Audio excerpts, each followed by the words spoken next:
Good evening, fellow educators and parents. This topic of discussion for this evening is going to cover the various modes of reinforcement and determining the function of behavior. Many of us have worked with a child who has had a behavior that we felt was undesirable or challenging. Our goal was to have the child stop performing the behavior or at least reduce it. Sometimes this entailed teaching a new behavior. There are several strategies of reinforcement. The first strategy is positive reinforcement.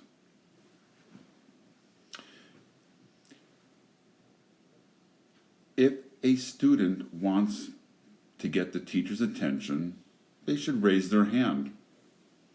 After all, calling out is very disruptive, and we want to increase the probability that the student will use the behavior of raising their hand. In order for me to increase the probability that the student will raise their hand more often when they want to get the teacher's attention is to offer them positive reinforcement. Positive reinforcement is when you give the student something pleasant for performing a desired behavior. So, if the student raises their hand, which is a desired behavior we want to see, we can give that student a treat or a sticker or something they find motivating. Negative reinforcement is much like the previous strategy. We want to see the student perform a more desirable behavior and increase the probability that the student will perform that desired behavior. So our student is raising their hand to get the teacher's attention. In this strategy, we remove something they find unpleasant. The student, in this instance, does not like silent reading time.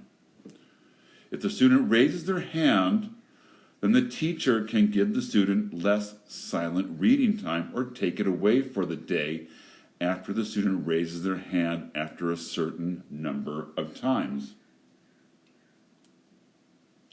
The next strategies are positive and negative punishment.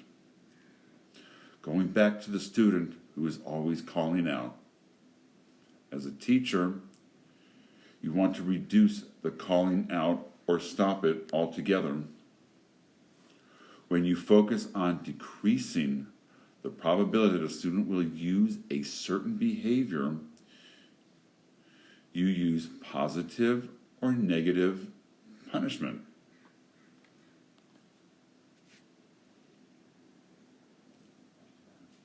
When a teacher uses positive punishment, they are giving the child something they find unpleasant when they call out.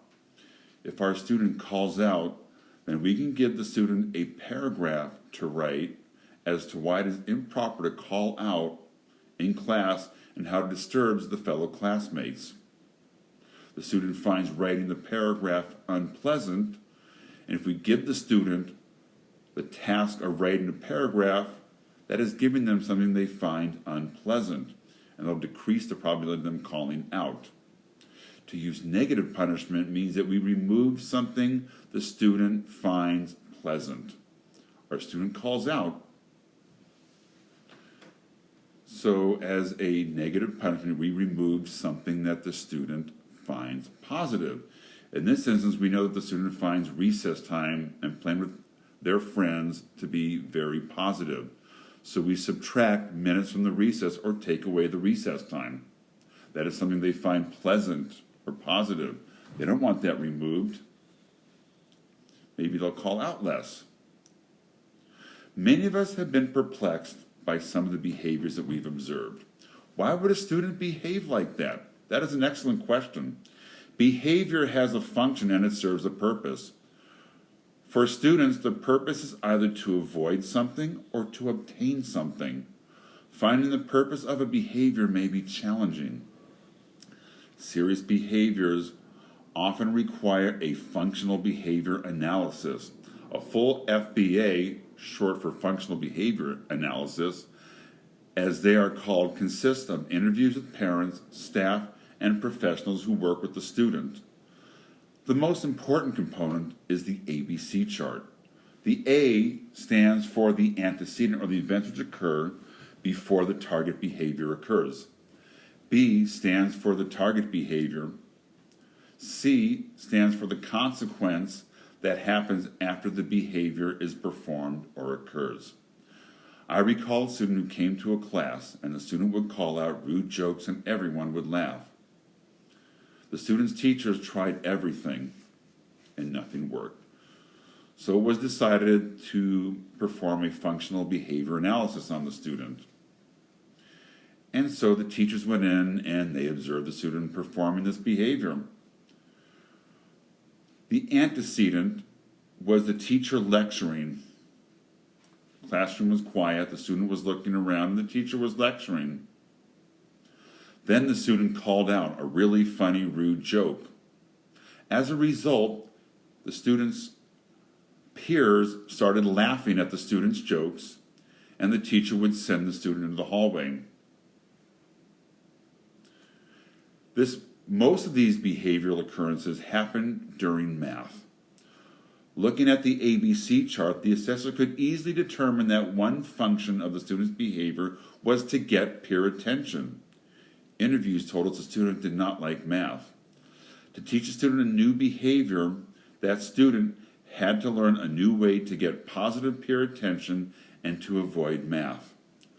One way was to teach the student to raise their hand and give the correct answer. And once the student gave the correct answer, the other students or the student's peers would clap or applaud the student, giving them the positive reinforcement or the positive student attention they were seeking. If the student wanted to avoid math, that student would have to ask the teacher for permission to go out into the hallway to take a break from the mathematics or ask for some assistance.